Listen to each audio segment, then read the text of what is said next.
1,000 years ago, Wenwu discovers the mystical 10 rings which grant godly powers including immortality.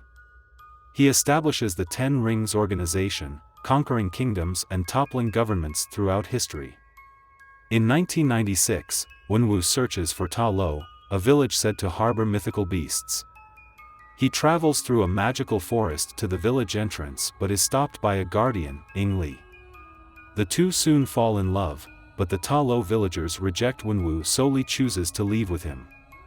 They marry and have 2 children, Shang-Chi and Xialing. Wenwu abandons his organization and locks away the 10 rings. When Shang-Chi is 7 years old, Li is murdered by Wenwu's enemies, the Iron Gang.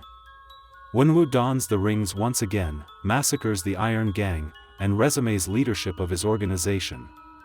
He makes Shang-Chi undergo brutal training in martial arts but does not allow Xialing to train, prompting her to secretly teach herself. When Shang-Chi is 14, Wenwu sends him to assassinate the Iron Gang's leader. After completing his mission, a traumatized Shang-Chi runs away to San Francisco and adopts the name Sean. In the present day, Shang-Chi works as a parking valet with his best friend Katie.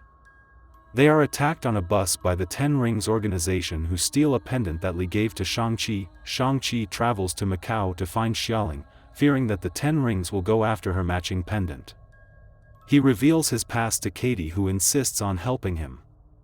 They find Xialing at a secret fight club which she founded after escaping from Wenwu at 16. The 10 Rings attack the fight club and Wenwu arrives to capture Shang-Chi, Katie, Xialing, and her pendant.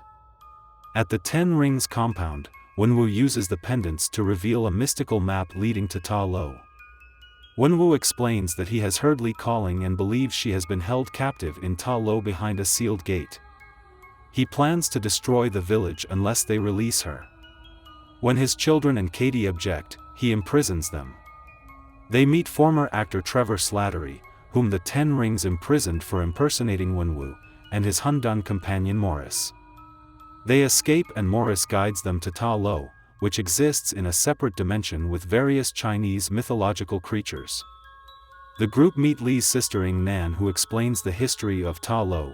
Thousands of years ago, the village's universe was attacked by the soul-consuming Dweller in Darkness and its soul eaters, but was saved by a Chinese dragon called the Great Protector, who helped seal the Dark Gate to the Dweller's world.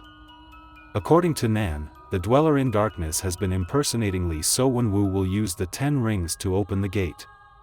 Shang-Chi, Xialing, Katie, Slattery, and Morris join the villagers in training and preparing for Wenwu's arrival, using outfits and weapons crafted from dragon scales that are effective against the Soul Eaters.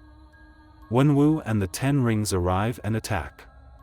Wenwu overpowers Shang-Chi, pushes him into the nearby lake, and attacks the gate with the rings.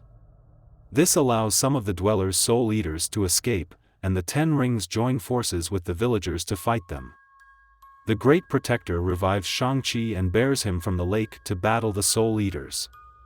Wenwu and Shang-Chi fight once more, and Shang-Chi gains the upper hand but chooses to spare Wenwu. The Dweller in Darkness escapes from the weakened gate and attacks Shang-Chi. Wenwu saves Shang-Chi but is killed by the Dweller in Darkness. He bequeaths the rings to Shang-Chi before he dies. Shang-Chi, the Great Protector, Xialing, and Katie slay the Dweller in Darkness. Afterward, Shang-Chi and Katie return to San Francisco, where the sorcerer Wong summons them. Wong introduces Shang-Chi and Katie to Bruce Banner and Carol Danvers, and the group discusses the origins of the rings. They discover that the rings are acting as a beacon to something. In a post-credits scene, Xialing becomes the new leader of the 10 Rings, despite telling Shang-Chi that she would disband the organization, and begins training women alongside men.